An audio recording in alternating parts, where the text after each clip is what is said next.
Hi, Shemai, Siddiqui, Croeso, Chris, Dowie, what is cracking, ladies, gents, boys, girls, anyone who is anyone, and obviously lit. Today we're talking about F. Gardner's Ouroboros. Now, this book is part of the Horrors Call. It's not a very long book, and as a result, I did read it on the old Kindle because, lo and behold, I've never really used the Kindle up until now, and it's kind of good, not gonna lie. It's kind of nice. It's if you're into e-readers, Kindle's pretty good. Now, originally I was gonna do a drunken read of this, and I actually have recorded the audio whilst drunk, and after listening to it, I don't know if it's appropriate for YouTube. There's nothing wrong with it. I don't say anything offensive. It's just there's a lot of you could tell that I'm actually quite drunk. I worked it out. I recorded the audio when I was about 2 pints. I had about 2 pints of whiskey at the time. Not drinking whiskey from a pint glass, but that's about as much as I drank. It's a rough night. I ended it on about 4 pints. So it is what it is. I'm not going to use the audio, but I'm using the audio to remind myself of what I actually said. Because lo and behold, I got blackout drunk and I forgot the entire book. So let's go. So chapter 1, it's very much like Saw, like that Saw film when he wakes up, he's like chained in the toilet and he has to cut off his leg, not his leg, his ankle, that kind of thing. It's like Saw, but you're also high at the time, which kind of takes the edge off, because if you're absolutely off your face on drugs, well, you're probably just going to cut your arm off or your ankle or whatever you need to cut off. You're probably just going to gouge your eye out to grab the key. You know, Saw, the Saw franchise, the Saw films are probably, they wouldn't be that good if everyone was just high. The suspense wouldn't be there. Yeah, it's Saw like Saw, and that's about it. That's all I can remember. There aren't any traps. It's just the atmosphere is very like Saw. He wakes up in like some weird sort of medical facility kind of thing. The lights flickering. The setting's actually quite cool. It's quite creepy, but that's really about it. Obviously, because it's a short book, the chapters are quite short. This is chapter 1. There's not a whole lot to it. Chapter 2, very much like Silent Hill, but only briefly. Silent Hill, one of my favorite game series in the world. Love it so much. Silent Hill Origins was probably my favourite, although Silent Hill 2 looks really good. Silent Hill 4 scarred me. I played that a bit too young. But yeah, I love Silent Hill, and I really enjoyed chapter 2. All I can remember is a giant lift. That's sort of creepy, if that makes sense. It doesn't really. Chapter 3 really goes into Buddhism. It talks about Siddhartha, it talks about Mara, how Siddhartha's underneath like the lotus tree, I think it is. Are lotuses from trees? I can't remember. Now, I did study Buddhism for 2 years, so pretty much everything he says is like pretty on point. Gardner knows his Buddhism. Like Mara sends her daughters to like kind of distract Siddhartha from finding Nirvana and becoming the Buddha. There's a part where they start quick scoping with arrows. Now, I can't remember that bit. If anyone is also into Buddhism, feel free to comment. Does this happen? Does Siddhartha get quick scoped by Mara's daughters? I can't remember. Now, in my drunken audio, I did mention that Rahul, Siddhartha's son, he sort of just abandoned. He left behind when he tried reaching enlightenment. Is Rahul's sort of like it means sort of like chains in chains kind of thing, so it's like calling your kid Dream Smasher. I found that kind of funny. I still find it kind of funny now. It's kind of mean. Why would you call your kid that? But you know, times have changed. We don't do that anymore. I enjoyed that. However, now, according to my drunk self, this scene ends when the main character sort of he's bleeding, but instead of it being blood, it's more like vomit. It's pretty cool. I went on a tangent about Silent Hill, and then I was like, oh well, summon. Gardner's writing is too funny to be scary. Now this is it. Gardner's writing, it's funny. I like the vibes, because you could tell the guy obviously enjoys writing. And this is the thing, you know, obviously the shilling and the memeing on lit is a bit annoying. And I don't even know if it is annoying. Maybe it's just like one guy getting really offended by it. I don't really know. I don't really care, to be honest. It's kind of funny.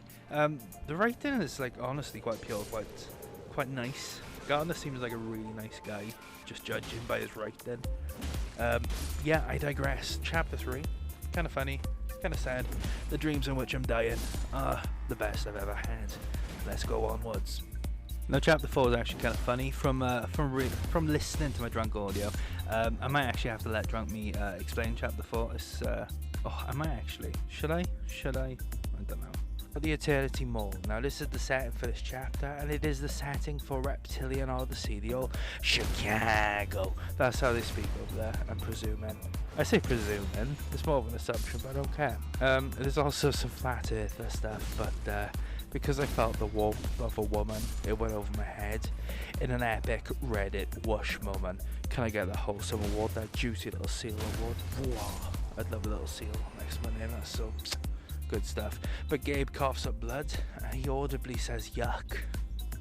Now if it was me and I'm like an adult male, I'd say boys, that ain't good, and then I move on because I'm just sort of built different, you know. I just don't care, you know. If it don't exist in my mind, it don't exist in reality. But not long after, Gabe decides that he wants to kill Bigfoot. Gabe versus Bigfoot. Now this is this is cringe, like, but think Elden Ring, but instead of killing some weird godlike being, you're killing a monkey man that's hung like a horse. It's YOLO in its purest of forms.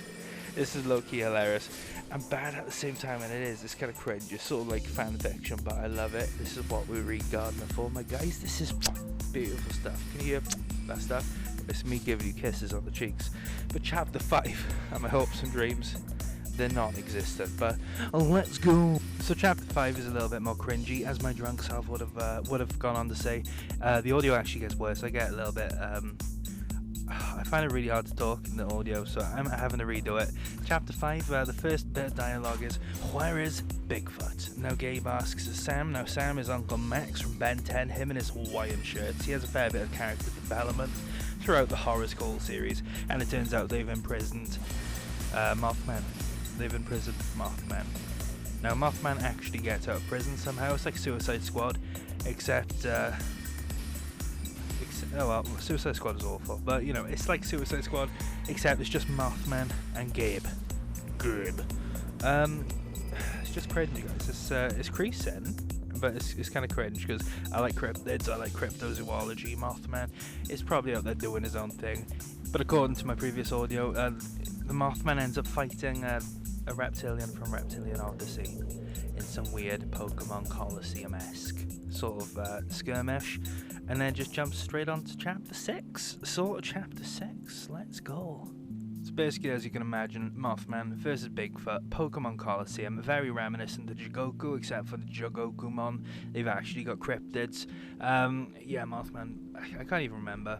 Drunk me sort of went on a tangent. I'm under the assumption Mothman wins, because that's the whole aim of the book.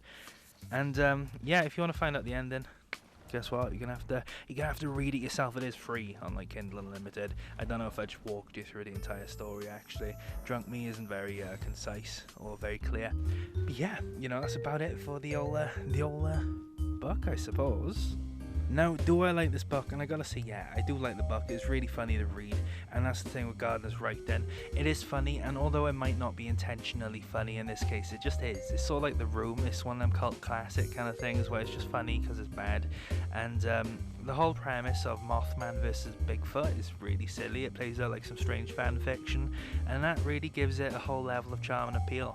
I think the issue, well, it's not even an issue, I think the thing with these books is you can tell Gardner genuinely enjoys writing them, and I think that's why maybe they've gone from like 400 pages down to like, in this case I think it's like 92, something silly like that, because Gardner enjoys writing them and he don't want to get burnt out by writing stuff when he's gone past the point where he stopped caring.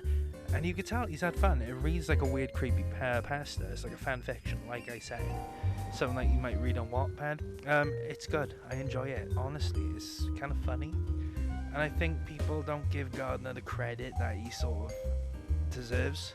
I think, yeah, the shilling on Lit is quite annoying, but the books are kind of funny. They are kind of funny. And like I said, you can just get this on Kindle Unlimited. Undoubtedly, there's that PDF dump on pretty much every single thread that's meant to support the guy. But yeah, you know, I do enjoy this book. I did enjoy this book, and I would honestly recommend it to you guys. I'd say if you want a funny read, feel free to pick this book up. But yeah, you know, I thoroughly enjoyed this book. I gave it 5 stars on Goodreads. I was a little bit tipsy at that point though, but I haven't changed it because honestly I think the review's fair. It's a fun little book. I'd recommend it. And without further ado, I'm gonna have to say ta-ra, guys. Now the next video, and I'm hoping the next video goes up tomorrow, is gonna be on Limbo's Rainbow by Gardner again. We got a Gardner-thon, and then it's gonna end hopefully with what was it, Call of the F Gardner, Call of the F Chadner. It's gonna end with that. But yeah, you know, I wanted to just sort of treat you guys to these videos, because at the end of the day, some of you actually like these videos, and I do one like once every 2 months, and it kind of sucks for you guys. So I'm just gonna go boom, boom, boom, and then yeah. So hopefully, without further ado, you're gonna watch the next one. But I'm gonna have to say ta-ra, take care, and goodbye. So bye guys, see you on the flip side. Ta-ra.